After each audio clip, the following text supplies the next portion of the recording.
Президентом России Владимиром Путиным. Стороны обсудили вопросы актуального двустороннего и многостороннего сотрудничества, в том числе в рамках интеграционных объединений, которые представляют взаимный интерес. Садыр Джапаров выразил особую признательность Владимиру Путину за поддержку, оказываемую Кыргызстану, в том числе и в борьбе с распространением коронавирусной инфекции. Его президента еще раз поздравил собеседника с успешным председательством Российской Федерации в ШОС, которое придало новую динамику развитию организации. В завершении разговора Садыр Джапаров заверил, что Кыргызстан намерен и далее развивать отношения с Россией в духе союзничества и стратегического партнерства. Актуальные вопросы дальнейшего сотрудничества, в том числе взаимодействия в борьбе с распространением коронавирусной инфекции и меры, предпринимаемые сторонами по защите населения от COVID-19, также обсуждены в ходе телефонного разговора исполняющего обязанности президента, премьер-министра Садыра Джапарова с председателем правительства России Михаилом Мишустиным. Кыргызская сторона всегда остается неизменной ранее определенному внешнеполитическому курсу и придает важное значение дальнейшему укреплению и наращиванию стратегического партнерства и союзнических отношений с Россией. Со своей стороны готов приложить необходимые усилия по дальнейшему взаимодействию и продвижению комплекса актуальных вопросов двустороннего сотрудничества, подчеркнул Джапаров. Была достигнута договоренность о необходимости продолжить тесные контакты между правительствами двух стран. Садыр Джапаров также провел телефонный разговор с генсекретарем ОДКБ Станиславом Заси. Он подчеркнул, что Кыргызстан придает приоритетное значение развитию многостороннего сотрудничества в рамках ОДКБ и заинтересован в укреплении потенциала организации как действенного механизма региональной безопасности. Генсекретарь ОДКБ предоставил подробную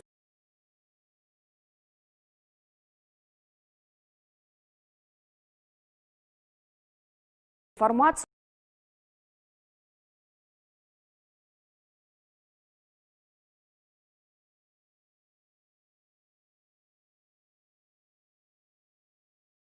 Кыргызская сторона заинтересована в повышении роли и значения ОДКБ, а также отметил, что несмотря на тяжелую социально-экономическую ситуацию, связанную с пандемией, Кыргызская республика ознакомился с условиями работы, результатами деятельности департамента и отметил, что необходимо усилить практическое обучение и оказание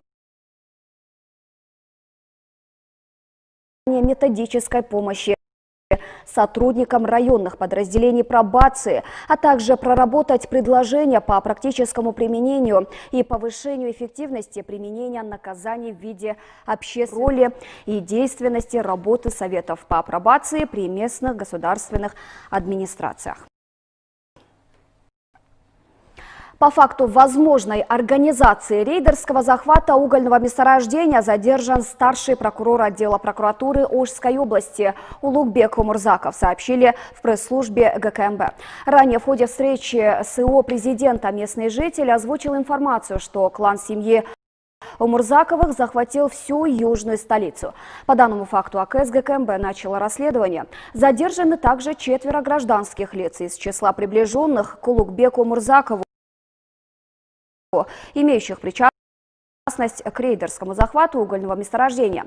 Установлено, что группа лиц, в том числе работники спортклуба «Мухаммед Умар», в январе проникли на территорию угольного карьера Осо-Джол-Чирак, выставили работников предприятия за пределы карьера, захватили спецтехнику, незаконно добыли и реализовали уголь на сумму более 82 миллионов сомов без уплаты налогов и социальных платежей. Они не реагировали на неоднократные предупреждения и требования местных властей о необходимости прекращения незаконной добычи и реализации угля, сообщили в ГКМБ. Улугбек Умурзаков является младшим братом первого замминистра внутренних дел Суюна Умурзакова. В связи с ухудшением погодных условий на стационарном посту «Сосновка» со вчерашнего дня с 6 часов вечера введено ограничение на передвижение большегрузных транспортных средств. По сообщению ОБДД по ГУВД Чуйской области, эта мера введена для предотвращения дорожно-транспортных происшествий и заторов. Производится подсыпка дорожного полотна инертными материалами. Реставрационные работы на павильоне «Кыргызстан», что находится на ВДНХ, вышли на финишную прямую. Фасадная часть обретает законченный вид. У здания появилась корона, рассказывает наш коллега Мирбек Молдакунов. Павильон «Кыргызстан» обзаводится короной. Идет так называемый процесс коронации здания. Ее сделали ярославские мастера. Между тем, внутри здания реконструкция идет полным ходом. До его официального открытия остались считанные месяцы. Двери павильона «Кыргыз-Дипсервис» планирует распахнуть для первых посетителей в марте следующего года. Портальное украшение, оно было утрачено где-то в середине 70-х, как мы поняли по источникам, вероятнее всего в силу своих несовершенных конструктивных особенностей. Но сейчас проектом реставрации и приспособления и нами, как производителем работ, этот объект воссоздан. И, как вы видите, он монтируется, но он будет отличаться от своего исторического предшественника. И знаете чем? Там появится герб Кыргызстана. Один из главных символов республики подрядчики планируют вмонтировать до конца этого года. Таким образом, полностью завершится реставрация фасадной части здания. Внутри павильона тоже кипит работа. Третий год реставраторы скрупулезно восстанавливают и приводят в первозданный вид лепнины, колонны, витрины, окна и двери. Вся ценность павильона сохранилась нетронутой, то есть нет лишних проводов, нет лишних труб, мы все спрятали, все, и там систему отопления, и пожарный водопровод, и систему электроснабжения, то есть все наши сети здесь спрятались, несмотря на то, что мы выполнили приспособление павильона под современные нужды. Так как это здание – объект культурного наследия федерального значения, все работы в нем ведутся под чутким контролем профильных ведомств. Во-первых, это здание является объектом культурного наследия Российской Федерации, и поэтому за ним осуществляется федеральный надзор, как за памятником культуры.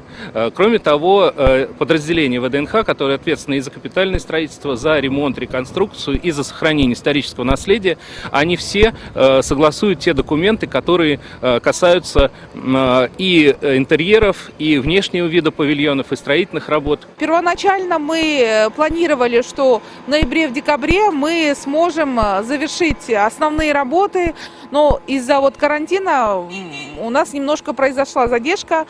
И мы на сегодня планируем, что в марте мы сможем уже распахнуть свои двери, начать работать. Кроме бутиков, в павильоне будут выставочные и презентационные залы, кафе национальной кухни. ВДНХ – это излюбленное место отдыха москвичей и гостей столицы. Ежегодно это место посещает более 30 миллионов человек. Павильон «Кыргызстан» расположен в самом центре выставки. Рядом главный вход – фонтан «Дружба народов». С его открытием у посетителей ВДНХ появится возможность ознакомиться с достижениями, культурой, обычаями и кухней кыргызского народа.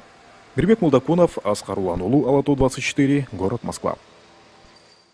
Манасчи Дуйлет Сыдыков поставил рекорд по продолжительности непрерывного рассказа эпоса «Манас».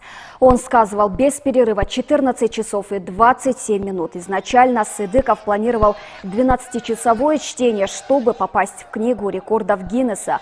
Выступление транслировалось в прямом эфире. По завершении зрители скандировали «Манас» и имя сказителя. В конце сказителю помогли спуститься, усадили в машину и увезли.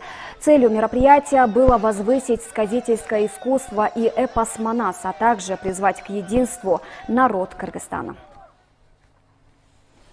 Ну и это были все новости к этому часу. Ну а еще больше новостей смотрите на нашем официальном сайте ktrk.kg. Будьте в курсе событий вместе с телеканалом Алату 24. Оставайтесь с нами.